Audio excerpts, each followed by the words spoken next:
Bismillahirrahmanirrahim. Alhamdulillah wassalatu wassalamu ala Sayyidina Rasulillah Muhammad ibn Abdullah wa ala alihi wa sahbihi wa man walah. Syukur ke atas Allah Subhanahu wa ta'ala atas kurniaan Ramadan yang dikurniakan oleh Allah Subhanahu wa ta'ala kepada kita, yang menjadi tetamu kepada kita, yang kita juga menjadi tetamu kepadanya untuk kita mendapat manfaat dalam usaha untuk mencapai redha Allah Subhanahu wa ta'ala melalui kesempurnaan kehambaan kita kepadanya. Ramadan dikaitkan dengan puasa, suatu ibadah yang besar, ibadah yang berfungsi untuk merungkai ataupun untuk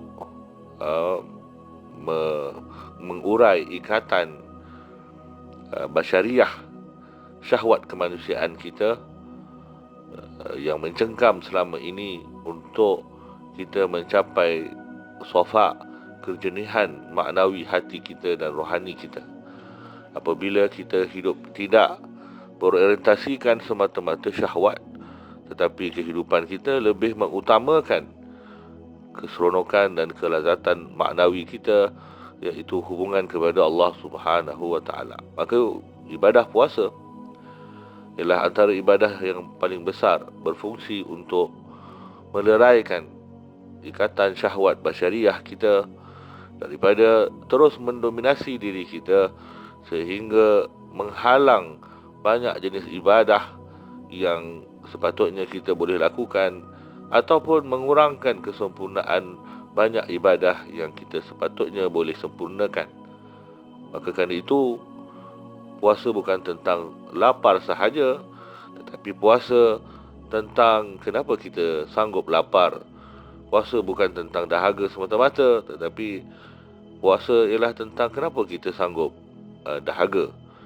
Walaupun kita mampu untuk minum bila kita mahu, kita mampu untuk makan bila kita mahu, dengan segala kemampuan kita untuk menyediakan juadah makanan dan minuman itu, tetapi kita meninggalkannya tidak lain dan tidak bukan ialah untuk mencapai redha Allah Subhanahu wa ta'ala. Itulah keseronokan, kelazatan maknawi yang menyembuhkan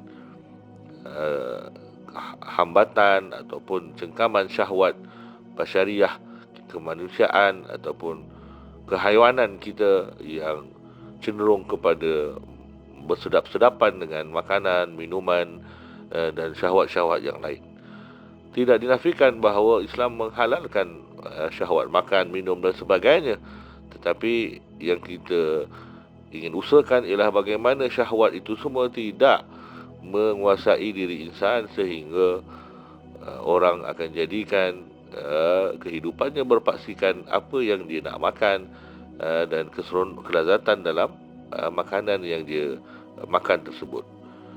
Memang ada beza, kata orang-orang tua dulu, kita makan untuk hidup, bukan hidup untuk makan. Dan ini satu perkataan yang munasabah, menunjukkan memang ada orang hidup untuk makan, maknanya hidup untuk makan sedap, untuk menikmati makanan-makanan yang lazat, sehingga akhirnya masuk kepada makan yang haram, sehingga sanggup untuk memakan hak orang lain dan sebagainya.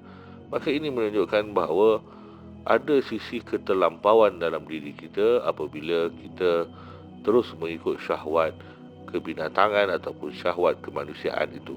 Maka puasa ialah satu ibadah yang berfungsi besar untuk merungkai keterikatan syahwat kebinatangan ataupun syahwat basyariah kemanusiaan yang mencengkam diri seseorang manusia.